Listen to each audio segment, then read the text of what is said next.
With the inevitability of a gaming journalist reaching for another bottle of soy milk, it is now official. Wizards of the Coast will be turning Aragorn into what I can only describe as some random black dude.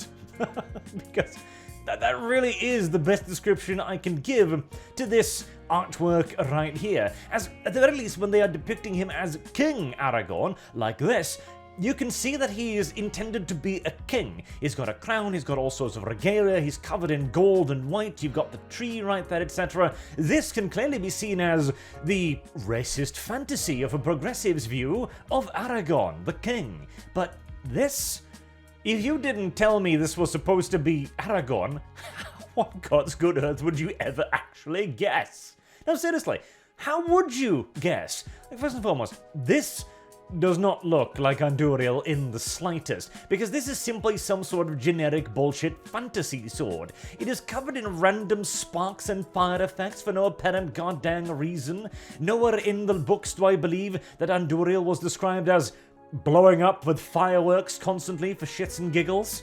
It has a massive, weird-ass glowing rock in the middle there for no reason other than, well, you know, it's magic garbage, and the sword itself is designed by an idiot who's never held a weapon in his life, of course, as there is no actual handguard. Instead, there's this thing.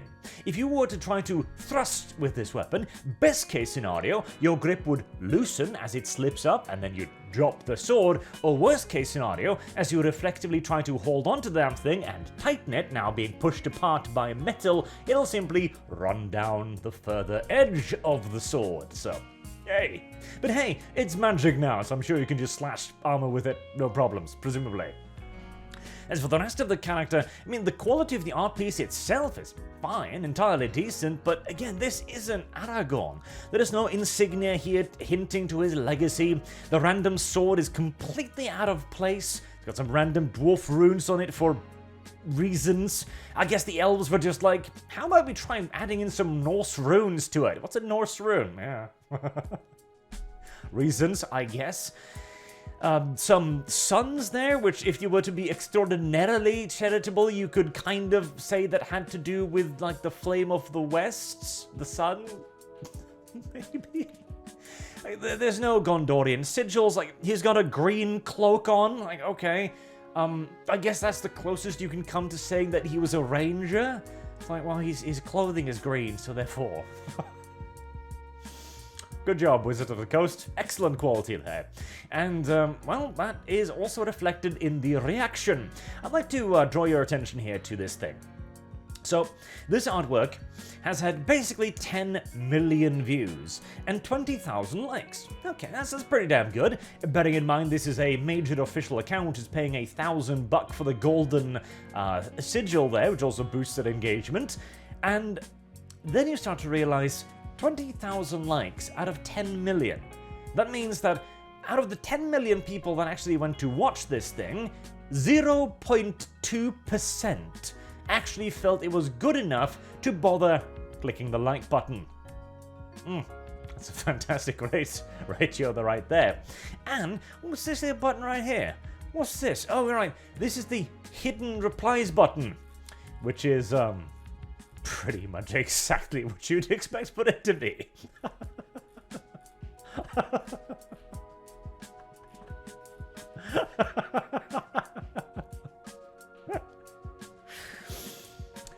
Yeah, Wizards of the Coast is not receiving quite the positive response here that they were perhaps anticipating.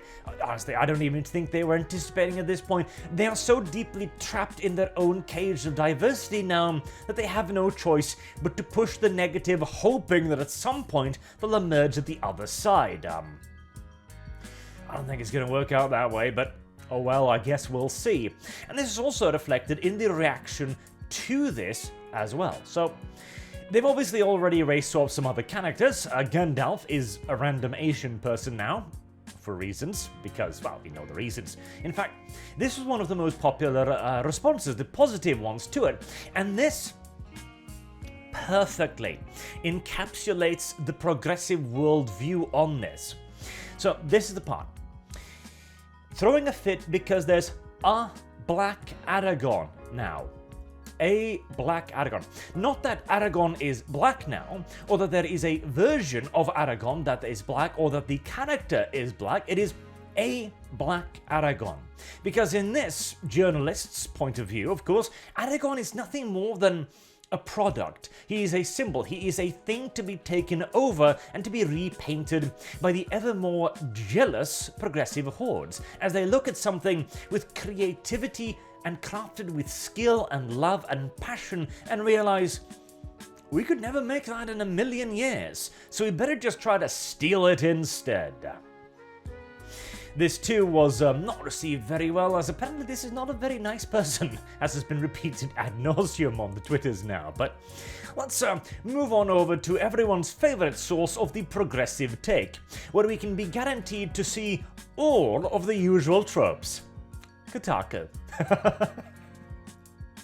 They are literally just the punching bag of the internet at this point, because they can be relied upon to give you the most NPC take imaginable, as other people are struggling to try and find some way to twist themselves into a knot to justify this by going like, well, you know, there was a mention at some point in the Lord of the Rings book that the descendants of the Númenóreans were occasionally darker of skins than the original Númenóreans, which they could means they could totally be black, you see. Sure, why not? Lord of the Rings CCG will include diversity and originality. Allow me to translate this from, progressive speak. Will include racism and current year politics. There you go. That's the more accurate version. Because diversity, just turning characters that were originally one race into another, not very diverse, it's simple, good old-fashioned racism.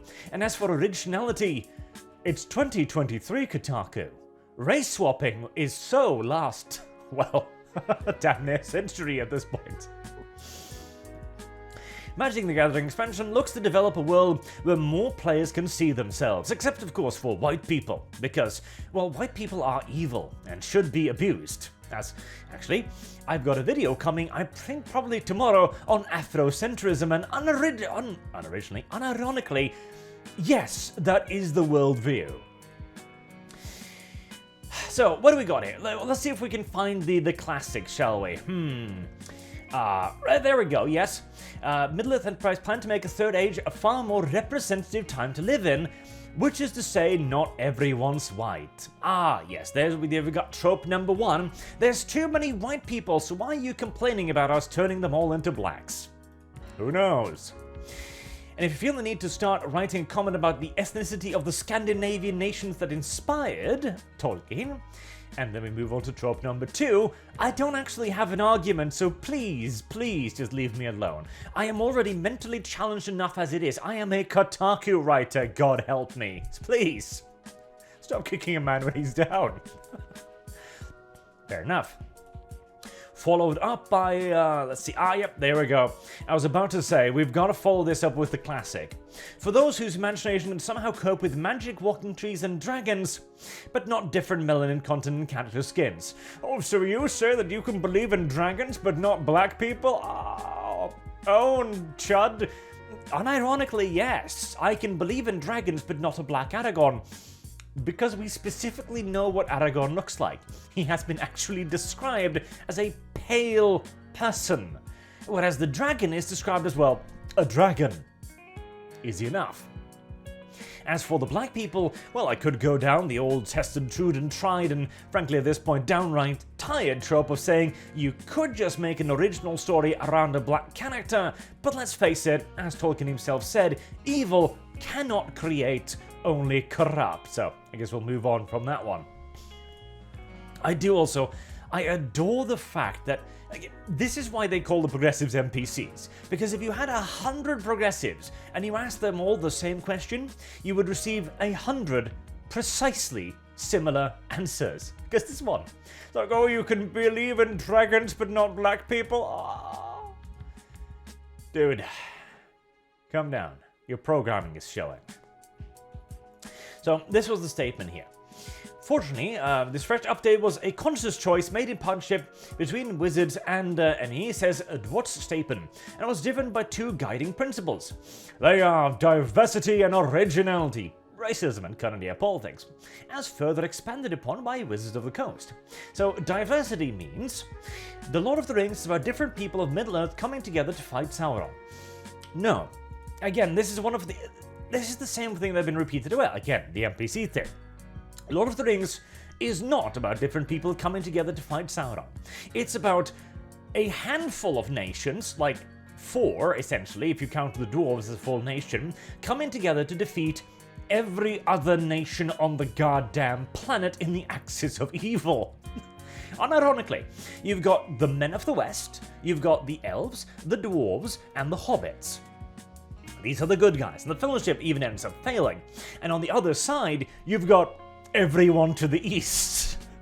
All of them. You've got the Haradrim, you've got the, I was about to say the Rohirrim, but the Rune, you've got, I forget the name of China in Tolkien's universe, but basically, everyone that isn't white, unironically, calm down YouTube, I'm just telling you the truth here, is on the other side of this conflict. But I guess that wouldn't make for a very good diversity headline, would it? Come together to fight Sauron, finding strength in their diversity. No, finding strength in their unity. They are all creatures of good, all creatures of the West, apparently. Fans of all backgrounds have been enjoying these stories, characters, and location for decades. That at least is true, and we wanted to see this reflect on that broad inclusion. Because, you know, here at Wizards of the Coast, we too have indeed adopted the NPC narrative that if you are black, you're not particularly intelligent, and if you can't actually see yourself in the character, you couldn't possibly imagine him to be somebody worthwhile, of course. Again here too. I'm just pointing it out here. Originality. Oh, this'll be good. The goal of this set is to express the story and setting of The Lord of the Rings through the Magic of the Gathering's countless prior efforts. I've painted a vivid picture of this world, but our goal is a modern take on the work of J.R.R. Tolkien, lovingly crafted for an ever-expanding fandom. So, by originality, you mean everything that is current year. You mean the current year tropes. You literally mean what we are already suffused and drowned by. Wow, originally originality meant a very different thing back when Tolkien was around, didn't it? And of course, to finish off the NPC, what is it, forfecta at this point, we've got to go with It's Not Good Enough. It makes me pretty sad how tentatively the company's posts seem to feel it must introduce the idea, and how they almost resort to code words to try to appease an imagined hostile audience. Ah yes. Allow me to introduce you yet again to the highly imagined hostile audience.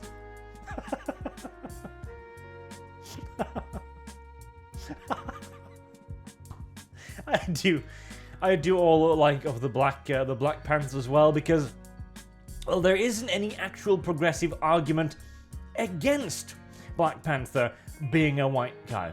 Well, it's just a progressive take. It's just a modern take. Well, this is a very modern take of Black Panther, and it's creative as well. Because whilst the Black Aragorn is simply following the trend at this point, a white Black Panther. Correct me if I'm wrong, but I'm relatively sure that hasn't been done before. Which, incidentally, is also why, since we're on the topic again, I have introduced Mzungu. He is here as a diverse and original take on the Salamanders chapter. Please clap.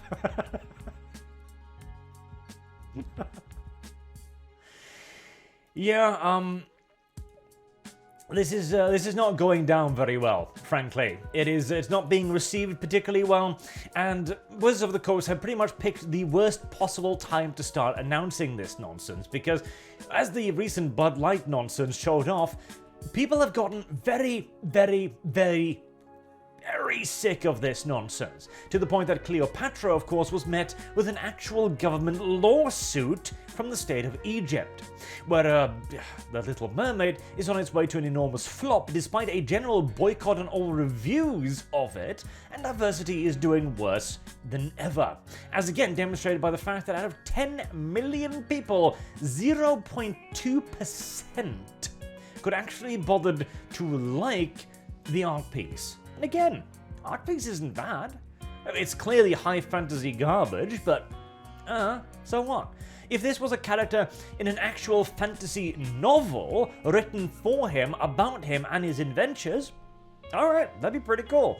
I'd still like to know how you prevent your hands from being sliced up by your sword, but hey, I'm just going to presume it's magic at that point. Race swapping is simply not popular anymore, and the vast majority of people, as again demonstrated by the metrics, indicate to us that people know. Like, you can't even make the excuse anymore. It's like, we're just having an original worldview. Ah yes, the originality, as embodied by current year Disney, as embodied by current year Netflix. Yes, you are so original that you are behind two of the largest mainstream entertainment producers in the world. Thumbs up, Wizards of the Coast. You've truly outdone yourself on this one, and God willing, you'll continue to dig this hole nice and deep to make even more people disgusted at your property. Have a good day.